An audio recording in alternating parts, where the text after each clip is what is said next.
আনতুম আলা আবাউকুম, তোমাদের মুরব্বীরা যারা কবরবাসী হয়ে গেছে তারাও এমন হাদিসের কথা শুনে তারা কবরে যায়নি। আল্লাহর নবী পরে বললেন আনা বারিউম মিনহুম ওয়াহুম বারিউনা মিন্নি আকামা ক্বালা আলাইহিস সালাম।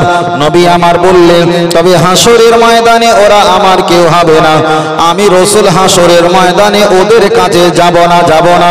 আল্লাহর নবীকে জিজ্ঞাসা করলেন হুজুর বাল হুম ইউসাল্লুনা, ওরা তো দুনিয়াতে নামাজ পড়েছেন, ওয়ায়াসুবুনা ওরা দুনিয়াতে তো রোজা পর্যন্ত রেখেছে, ওয়ায়াহুদ্দুনা ওরা হজ পর্যন্ত করেছে, আপনি কেন হাসরের ময়দানে ওদের হবেন না?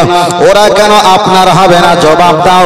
নবী আমার পাক জবানে বলেছিলেন ওরা পৃথিবীর জমিনে সবকে মেনেছে, আমাকে কেটে ওরা সরিয়ে দেওয়ার বিনিময়ে আমি রাসূল ওদের কেউ হব না, ওরা আমার কেউ হবে না।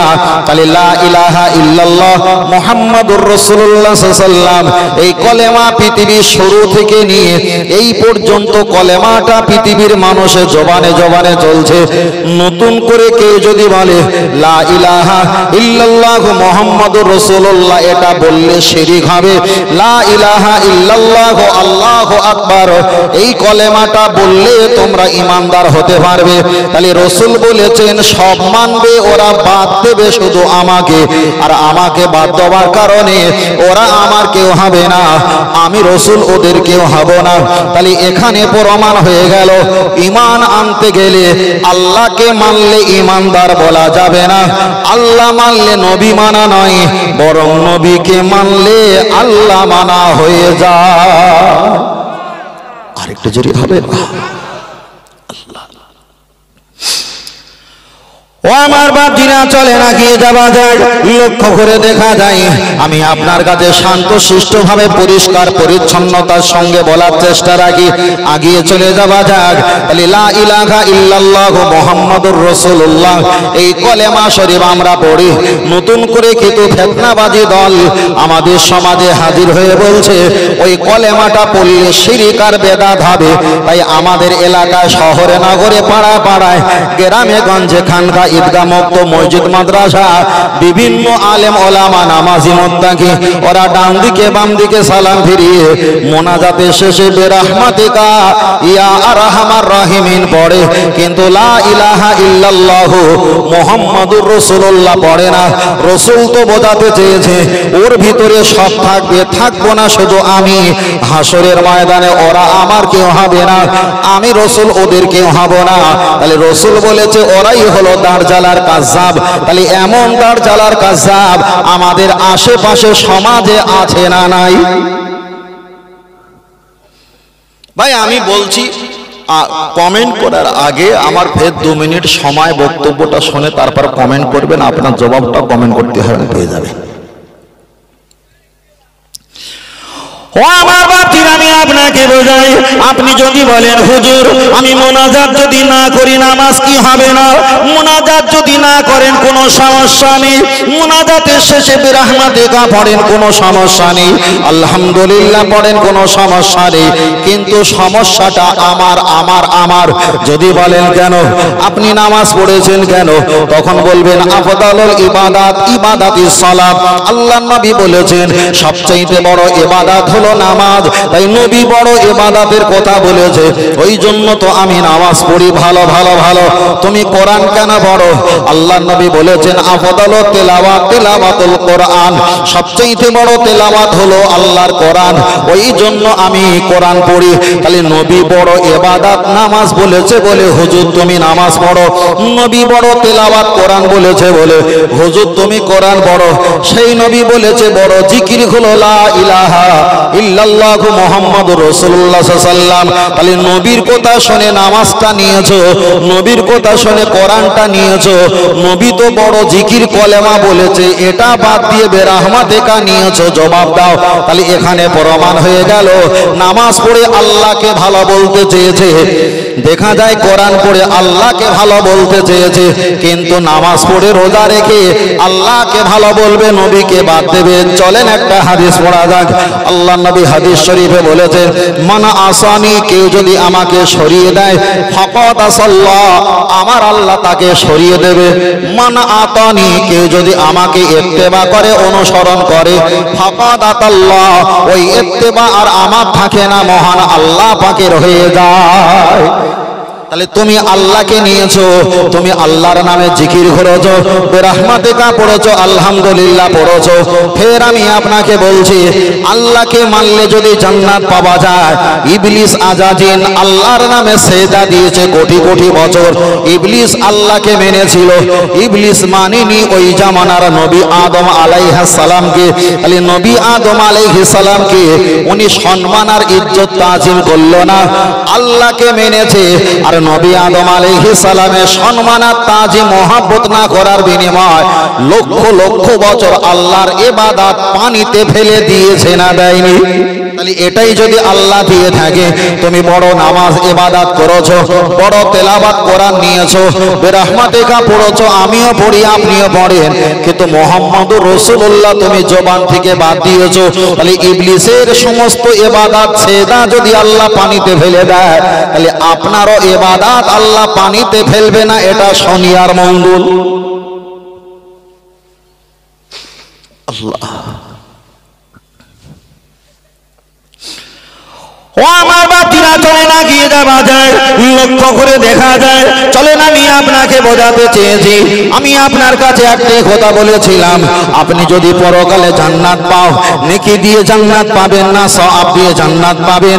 আমরা তো একটা হাদিস পড়ে বলেছিলাম, না দেখা যায় নেকি যদি বেশি হয় আল্লাহ হয়তো জান্নাত দেবে না, মোহব্বত যদি থাকে, মোহব্বতের বিনিময়ে আল্লাহ নেকি অটোমেটিক দেবে। কারণ নবীর মোহব্বতে সালাম দেই, নবীর মোহাম্মতে দরুদ পড়ি, নবীর মোহাম্মতে আমরা দেখা যায় আমরা মুখে দাড়ি রাখি, মাথা টুপি পরি, পিরহান পরি। নবীর মোহাম্মত যখন এগুলো করছি, অটোমেটিক আল্লাহ নেকি দান করে দেবেন। আমি আপনার কাছে আর একটা অপশন বোঝাতে চাই, লক্ষ্য করে দেখা যায় আপনারা কে বলতে পারেন, হুজুর আমি নামাজ কালাম পড়বো না, আমি যদি নবীকে শুধু মোহাম্মত করি আল্লাহ কি আমার জান্নাত দেবে? চলেন আমি আপনাকে একটা হাদিস পড়ে বুঝিয়ে দেই। হাদিসটা মিশকা শরীফে এসেছে, আল্লাহর নবী এক জায়গায় তিনি বসে আছেন, একটা সাহাবা এসে বললেন, ইয়া রাসূলুল্লাহ, হাবিবাল্লাহ, আমি জান্নাতে যাব। আল্লাহর নবী জিজ্ঞাসা করলেন, বাল ঘুমিও সাল্লো না, তুমি নামাজ পড়ো? তো নামাজ পড়ো। বললেন, হুজুর আমি নামাজ পড়ি। কতটা নামাজ পড়ো? হুজুর যতটা প্রয়োজন ততটাই পড়ি, বেশি পড়ার আমি অবকাশ পাইনি। আল্লাহর নবী পরে বললেন, আয়াসুবুনা, তুমি রোজা রাখো? হুজুর আমি রোজা রাখি, যতটা প্রয়োজন ততটাই রোজা রাখি, বেশি রাখার আমি অবকাশ পাই না। নবী আমার পরে বললেন, অয়া হদ্দনা, তুমি কি হজ করো? ও নবী আমি হজ করি, তবে যতটা প্রয়োজন ততটাই আমি করেছি, বেশি করার সুযোগ আমি পাই না, ব্যবসায় চলে যায়। আল্লাহর নবী একটু মুস্কি হেসে বললেন, তোমার এতটা নামাজ, এতটা রোজা, এতটা যাকাত, হজ দিয়ে তুমি কি করে জান্নাত পাবে? সাহাবাটা মনটা খারাপ করে বললেন, হুজুর আমার নামাজ, রোজা, হজ, যাকাত এতটা কম হতে পারে, কিন্তু আপনার ভালোবাসা, মহব্বত আমার কলবে, আমার হৃদয়ে এত পরিমাণ আমি জমা রেখে দিয়েছি, যা আপনার ভালোবাসার উঠতে আমি কাউকে ভালোবাসতে পারি না। আল্লাহ নবী সাহাবীদের বললেন, ও আমার সাহাবারা, তোমরা ঘর থেকে বার হও, দুনিয়াতে যিনি কোনো ইবাদতের দোহাই না দিয়ে আমাকে সবচাইতে বেশি ভালোবাসার কথাটা প্রকাশ করেছে, দুনিয়াতে জীবিত জান্নাতি তোমরা সচক্ষে দেখে নাও। আরেকটু জোরে হবে না? আরেকটু জোরে হবে না? অসুবিধা হয় না তো? চলে ঠাক। যদি বলেন হুজুর আর একটা বুঝিয়ে দেন, চলেন আর একটা হাদিস পড়া দেখ। আল্লাহর নবী হাদিস শরীফে বললেন, ও আমার সাহাবীরা জেনে রেখে দাও, লা ইউমিনু তোমরা অতদিন পর্যন্ত ঈমানদার হতে পারবে না হাত্তা আকুনা আহাব্বা ইলাইহি মিন ওয়ালিদিহি ওয়া ওয়ালাদিহি ওয়ান নাসি আজমাইন। আল্লাহর নবী বলেছেন তোমরা অতদিন ঈমানদার হতে পারবে না যতদিন না সর্বাপেক্ষা আমাকে বেশি ভালোবাসা না দিতে পারবে। মিন ওয়ালিদিহি ওয়া ওয়ালাদিহি তোমার ছেলে মেয়ে তোমার বাপ মায়ের অপেক্ষায়, আমওয়ালাকুম অর্থ টাকা পয়সা সম্পদের অপেক্ষায়, আনফুসাকুম নিজের জীবন যৌবনের অপেক্ষায় সর্বাপেক্ষা আমাকে বেশি না ভালোবাসা দিতে পারলে ওই ব্যক্তি কখনো ঈমানদার হতে পারবে না। রাসূল তো এখানে বলতে পারতেন প্রতিদিন 5 পারা কোরআন না পড়লে ঈমানদার হতে পারবে না। নবী তো এখানে বলতে পারতেন প্রতিদিন 50 রাকাত নামাজ না পড়লে তুমি ঈমানদার হতে পারবে না।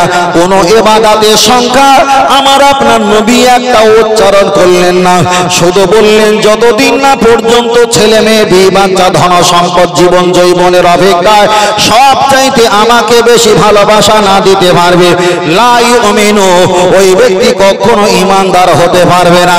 তাই আমাদের অনেকে নামাজ পড়া হয়, অনেকের পড়া হয় না, অনেকে হজ করি অনেকে করতে পারি না, অনেকে রোজা রাখি অনেকে রোজা রাখতে পারি না। শুধু নবীকে ভালোবাসি এই জন্যই বলি আমরা হলাম ঈমানদার। জোরে বলে আল্লাহু আকবার। আল্লাহ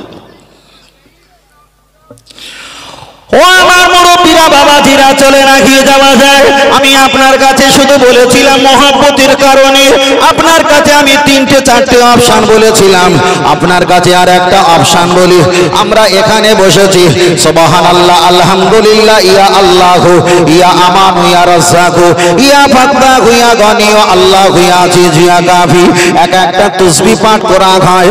আল্লাহর নবী বলেছেন তামাম পৃথিবীর জমিনে অল জিবালা জিবালা জিবালা যত পাহাড় পাহাড় আছে পাহাড়গুলো নিয়ে যদি একটা মিজান পাল্লা যদি বসিয়ে দেওয়া হয়, আমার নামে তাসবিহটা নিয়ে একটা মিজান পাল্লা অপর জায়গায় যদি বসিয়ে দেওয়া হয়, আমি আব্দুল্লাহর বেটা ছেলে দিয়ে বললাম তামাম পৃথিবীর জিবালা কেন তামাম পৃথিবীর সমস্ত সম্পদের অপেক্ষায় আমি রাসূল আমার তাসবিহর ওজনটাই আল্লাহর দরবারে ভারী হয়ে যাবে।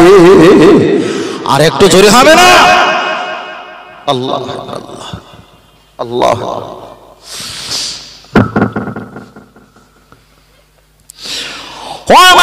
যুবকের আমি বলছিলাম শুধু নবী সম্পর্কে বলছিলাম। চলেন আমি আপনার কাছে প্রয়োজনটাই আপনার কাছে বলবো।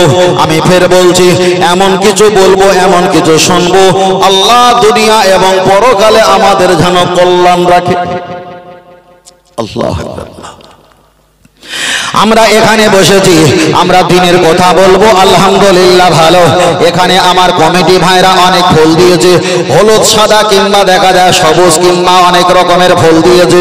দূর থেকে ছেলেরা কেউ অন্য কোনো পন্থে দাঁড়িয়ে বলবে ভাই এখানে এতটা ফুল দিয়েছেন লাইট দিয়েছেন ঝিকিমিকি করছে, এটাই তো ফজল খরচা কেন? ইন্নাল মুবাজ্জিরিনা কানু ইখওয়ানা শায়াতিন, যারা ফজল খরচা করে তারাই তো শয়তানের সমাতুল্য বলে আখ্যায়িত করা হয়েছে। ওরাই বলবে বাবা এখানে এত ফজল খরচা এটা কি জায়েজ জায়েজ জায়েজ? ওই কোরআন শরীফে আল্লাহ জবাব দিয়ে বললেন খুযু জিনাতাকুম ইনদা কুল্লি মাসজিদিন, তোমরা যেখানে ইবাদত করবে সেখানে তোমরা পরিষ্কার পরিচ্ছন্নতা রাখো। এখানে ফরজ ইবাদত নাও হতে পারে, এখানে ওয়াজিব ইবাদত নাও হতে পারে, এখানে সুন্নাত ইবাদত নাও হতে পারে, এখানে তো চলছে নফল ইবাদত। খালি নফল ইবাদত যখন কোনো ইবাদত চলছে কোরআনের আইন অনুকূলে এখানে পরিষ্কার পরিচ্ছন্নতা করা জায়েজ। এক আল্লাহর নবী পরে একটা হাদিস শরীফে বললেন আত-তুহুরু শাতরুল ঈমান, পরিষ্কার পরিচ্ছন্নতা হলো ওটা ঈমানদারের একটা লক্ষণ, ওটা ঈমানের অংশ, ঈমানের অংশ। দুই আল্লাহর নবী তৃতীয় নম্বরে বললেন আল মারআতা, আমি নারী জাতকে পছন্দ করি।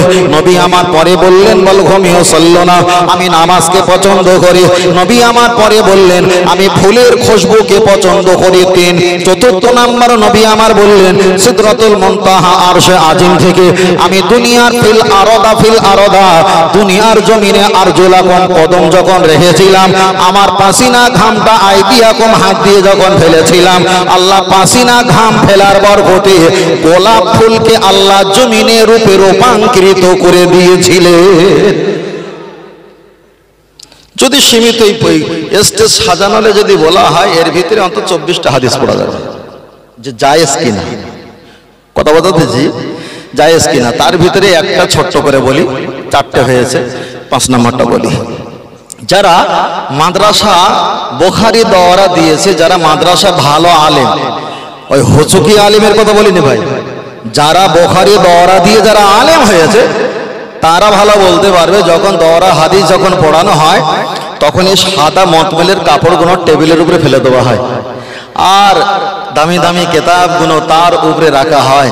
হুজুরও সুন্দর আতর গোলাপ খুশবু মেখে হুজুরও সুন্দর পরিষ্কার পরিচ্ছন্নতা জায়গায় বসে থাকে, ছাত্রগণ তারাও সুন্দর আদবের সঙ্গে বসে থাকে, আর হাদিসের কিতাবগুলো সুন্দর জায়গায় রাখা থাকে, ওখানেও পরিষ্কার পরিচ্ছন্ন। যদি একটা গরিব হালাতে মাদ্রাসা ছাত্র জীবনে একটা প্লাস্টিকের যদি ফুলও থাকে লাল নীল গোলাপ, সেটাও টেবিলে হাজির করে দেওয়া হয়। তাহলে এখান থেকে বোঝাতে চেয়েছি আমাদের শিক্ষকরাও এই ভূমিকাও পালন করেছিলেন। বলুন সুবহানাল্লাহ। আল্লাহু আকবার, আল্লাহু আকবার। ও আমার বাতিরা, আমি আপনার কাছে বলছিলাম, চলেন লক্ষ্য করে যে বিষয়টা আমি বলছিলাম নবী সম্পর্কে আমি আপনার কাছে বোঝাতে চেয়েছি। আপনি বলেন দাদু ভাই, আমি প্রথমে একটা কথা বলেছিলাম, ঈমান আনতে গেলে মুসলমান ঈমানদার হতে গেলে আগে কোরআনের কোনো অংশ নয়, কোরআনে এসেছে ওয়াকাফা বিল্লাহি শাহিদা মুহাম্মাদুর রাসূলুল্লাহ। কোরআনে এতটাই এসেছে, পূর্ণাঙ্গ কলেমা তো কোরআন শরীফে আসেনি। আপনি যদি বলেন হুজুর আমি নামাজ পড়বো, আলহামদুলিল্লাহ ভালো। আপনি যদি বলেন আমি কোরআন তেলাওয়াত করব, আপনি কোরআন তেলাওয়াত করতে গেলে আল্লাহকে ডাকার আগে নবীর হাদিসটাকে আগে পালন করতে হয়। আপনি যখন কোরআন তেলাওয়াত করবেন আউযু বিল্লাহি মিনাশ শাইতানির রাজিম পড়তে হয়, আল্লাহর কাছে সাহায্য চাইতে হয় শয়তান থেকে হেফাজতের জন্য। তাহলে আউযু বিল্লাহি মিনাশ শাইতানির রাজিম আপনি যখন পড়বেন আল্লাহর কোরআন তেলাওয়াত করার জন্য, কিন্তু একবার কি হিসাব করে দেখে কোরআন পড়ার জন্য আউযু বিল্লাহি মিনাশ শাইতানির রাজিম বলবেন, ওই আউযু বিল্লাহি মিনাশ শাইতানির রাজিম ওটা কোরআন শরীফের কোনো আয়াত নয়, ওটা লাইন নয়, ওটাই হলো আমার নবী পাকের জবানের হাদিস। তাহলে হাদিস দিয়ে প্রথমে কোরআন পড়তে হয়। আপনি যখন কেরাত পড়া শেষ করবেন কিংবা দেখা যায় সূরা ফাতিহা পড়া শেষ করে আপনি যদি আমিন বলেন, আমিন বলা কোরআনের কোনো আইন নয়। আমিন যদি সূরা ফাতিহার পরে বলেন, ওই আমিন বলাটা ওটাই হলো নবী পাকের হাদিস। আপনি যদি কোরআন পড়া শেষে সাদাকাল্লাহ, আল্লাহ যা বলে সত্য বলে, ওটাও হাদিস। আপনি যদি বলেন সাদাকা রাসূলুন নবিয়ুল কারীম, আমার দেখা যায় নূর নবী রাহমাতুল লিল আলামিন, তিনিও যা বলে সত্য বলে। তাহলে কোরআন পড়তে গেলে আগে নবীর হাদিস পড়তে হয়, কোরআন পড়া শেষেও নবীর হাদিস পড়তে হয়। তাহলে আধা ঘন্টার বক্তব্যর আগে ছিলাম, একটু পিছিয়ে আসো। যেখানে আল্লাহ সেখানে নবী নয়, বরং যেখানে নবী আছে সেখানে আল্লাহ রহমত নাজিল হয়। আল্লাহ আল্লাহ।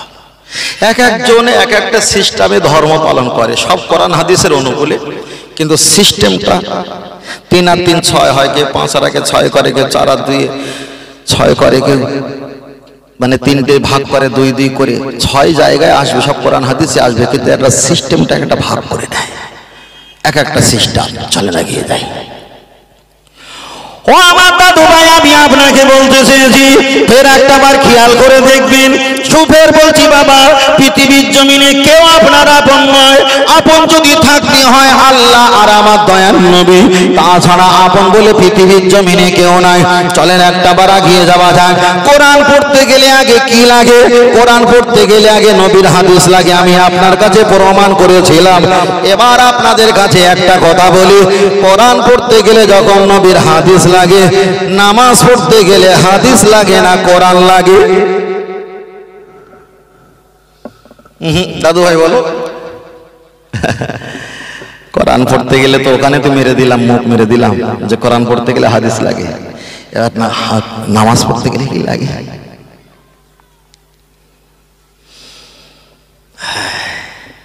আল্লাহু আকবার।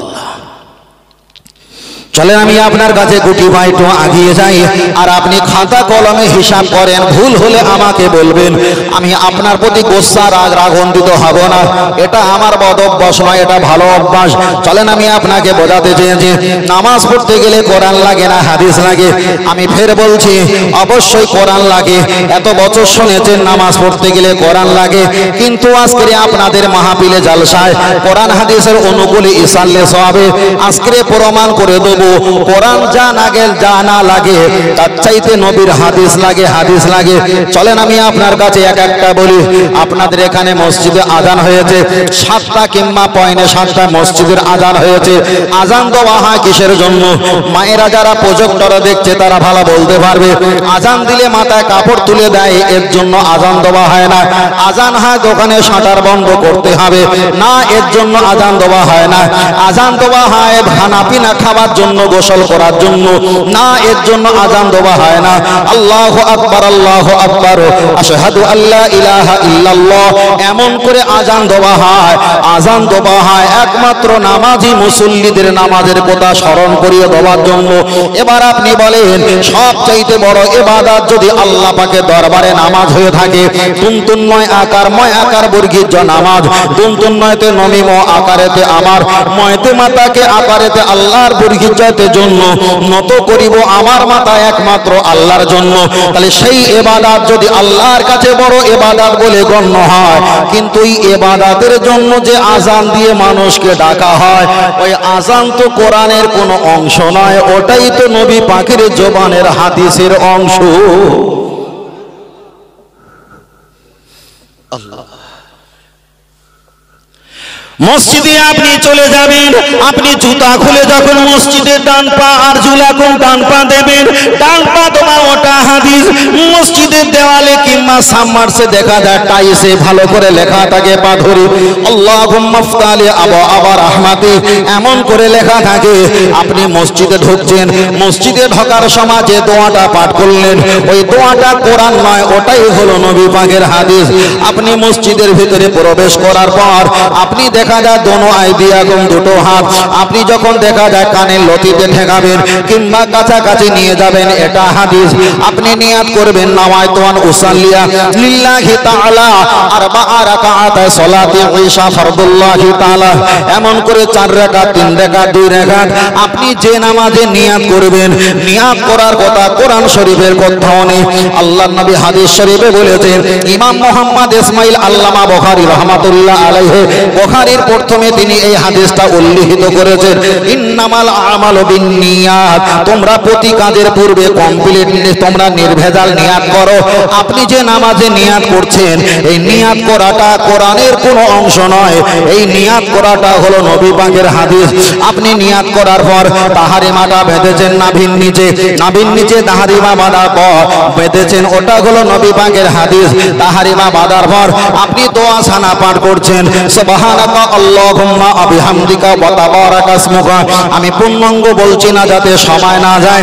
আপনি দোয়া সানা পাঠ করেছেন, দোয়া সানা পাঠ করা কোরআনের কোনো অংশ নয়, ওটাই হলো নবী পাকে রেখে দেওয়া পাক জবানের হাদিস। আপনি দেখা যাবে সানা পড়ার পর আউযু বিল্লাহি মিনাশ শাইতানির রাজিম পাঠ করলেন।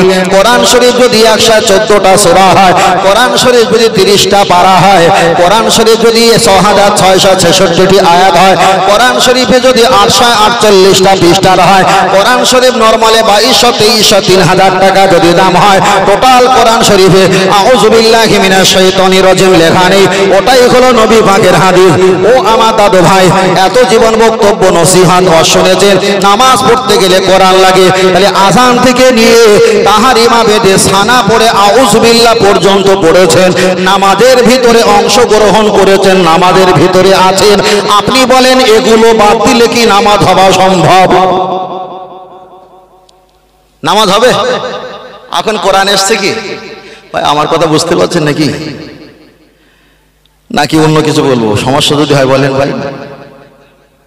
আল্লাহ, আপনারা পয়সা দেন, মালগুলো দেখে দেন, কানা দিচ্ছে না খোঁড়া দিচ্ছে, মালগুলো দেখে নেন, না নিলে কিন্তু ফাঁকিবাজ কিন্তু আলেমরা হয়ে যাবে আপনারা, আপনাদের কারণে। যদি ওষুধের ডেট যদি কোনো কাস্টমার দেখে নেয়, তাহলে ওই দোকানদার কি আর এক্সপায়ার ডেট মাছ তলি বলে বলে আয়? তুলবে না, বুঝলেন না? আর যা দিয়ে পকেটে পকেটে তুলে নিয়ে গেলে তো সমস্যা, খুব দেখে নিতে হবে। আল্লাহ, তাহলে আউযুবিল্লাহ পর্যন্ত এলাম, এখনো কোনো কোরআনের অক্ষর পেলাম না, এগুলো চলছে হাদিস। আপনি বিসমিল্লাহির রহমানির রহিম পাঠ করবেন। বেসিনজের বিসমিল্লাম জের মিল্লাম খড়া যাবার আল্লাহ, হে রাজির হি রাহি যাবার র, মিম খড়া যাবার মান, নুন রাজির নি র যাবার হাইয়াজির হি মিম জের মি, বিসমিল্লাহির রহমানির রহিম। আল্লাহ के नाम से शुरू करता हूँ जो बड़ा मेहरबान निहात रहम वाला है। আল্লাহর নামে শুরু করি যিনি পরম দয়ালু ও মেহেরবান। তাহলে বিসমিল্লাহির রহমানির রহিম, এটাই হলো আল্লাহ পাকের কোরআন। আপনি যখন সূরা ফাতিহা পাঠ করবেন, হাদিস শরীফে এসেছে লা সালাতা ইল্লা বিফাতিহাতিল কিতাব আও কামা ক্বালা আলাইহিস সালাম। আল্লাহর নবী বলেছেন সূরা ফাতিহা তোমার ছাড়া নামাজ হবে না। আপনি একা একা যখন থাকবেন আপনাকে সূরা ফাতিহা পড়তে হবে, তবে ইমামের পিছনে সূরা ফাতিহা আমরা পড়ব না, ওটা আহলে হাদিসরা পালন করুক, আমরা ও নিয়মটা মানতে পারি না। তাহলে সূরা ফাতিহা পাঠ করেছেন, ওটা হলো আল্লাহ পাকের কোরআন। আপনি 3 আয়াত, কমপক্ষে 3 আয়াত একটা কোরআনের অন্য কোন অংশ সূরা পাঠ করেছেন, ওটা হলো আল্লাহ পাকের কোরআন, এটা হলো কোরআন। আপনি এবার আল্লাহু আকবার বলে সেজদা রুকুতে চলে গেছেন, আল্লাহু আকবার, এটা কোরআন না, এটা নবী পাকের হাদিস। আপনি রুকুতে গিয়ে সুবহান রাব্বিয়াল আযীম 3 বার, 5 বার, 7 বার, 9 বার, 11 বার এমন করে আপনি যখন পড়তে থাকবেন, এটা হবে নবী পাকের হাদিস। হাদিস এটা কোরআন নয়। সামি আল্লাহু লিমান হামিদা আপনি যখন বলবেন, এটাও নবী পাকের হাদিস, এটা কোরআন নয়। আব্বানা লাকাল হাম যখন বলবে, এটা কোরআন নয়, এটা নবী পাকের হাদিস। আপনি যখন সেজদায় চলে যাবেন, সুবহান রাব্বিয়াল আলা, সুবহান রাব্বিয়াল আলা, এটা কোরআন নয়, এটা নবী পাকের হাদিস। আপনি বসে বসে তাশাহুদ মানে আত্তাহিয়াতু লিল্লাহ আপনি যখন পড়বেন, এটা কোরআন নয়, এটা নবী পাকের হাদিস। আপনি যখন দুরূদ শরীফ পাঠ করবেন, দুরূদ শরীফটা কোরআন নয়, এটা নবী পাকের হাদিস। আপনি যখন দোয়া মাসুরা পাঠ করবেন, দোয়া মাসুরা পাঠ করবেন, ওটা কোরআন নয়, ওটা নবী পাকের হাদিস। আপনি যখন ডান দিকে সালাম ফিরাবেন, আসসালামু ক্বাবলাল কালাম পেহলে সালাম উনকে বাদ কালাম, দুনিয়ার কথা বলার পূর্বে আগে তোমরা সালাম দাও, এটা কোরআনের আইন নয়, এটা হলো নবী পাকের আইন, এটা হলো হাদিস। আল্লাহুম্মা আমিন যখন বলেছো, কোরআন শরীফে আল্লাহুম্মা আমিন লেখা নেই, এটাই তো নবী পাকের হাদিস। আপনি মোনাজাত যখন শেষ করে বিরহমাতিকা কিংবা পূর্ণাঙ্গ কলেমা যখন পড়ে মোনাজাত শেষ করবেন, এটা কোরআন নয়, এটা নবী পাকের হাদিস। তাহলে আজান থেকে নিয়ে মোনাজাতের শেষ পর্যন্ত কোরআন আর হাদিস মিলে যদি 10% থাকে, হিসাব করে পাওয়া যায় 10%-এর ভিতরে 2% আল্লাহ পাকের কোরআন আর 8% আমার নবী পাকের হাদিস। এবার আপনি বলেন দাদা ভাই, এত বছর হুজুররা অশুনিয়েছে নামাজ পড়তে গেলে কোরআন লাগে। এবার আমি আপনাকে বলছি, হিসাব করে দিয়েছি খাতা কলমে, কোরআনের পার্সেন্টেজ হলো 2 আর হাদিসের পার্সেন্ট হলো 8। এবার কি নামাজ হয় কোরআন দিয়ে না হাদিস দিয়ে?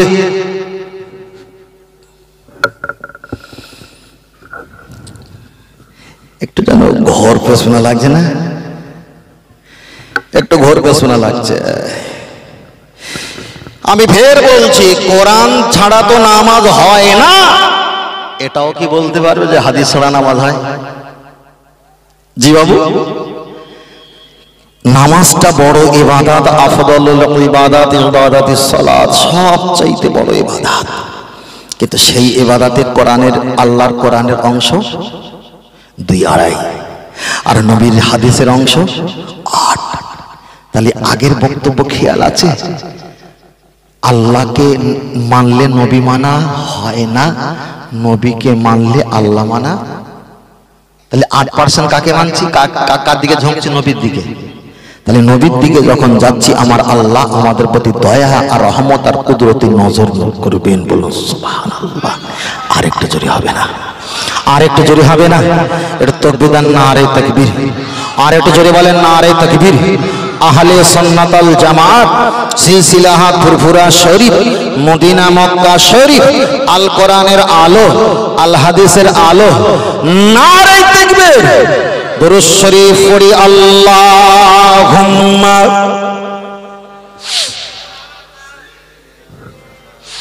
পড়ো, জোরে পড়ো বাবু। ওয়া আলা আলি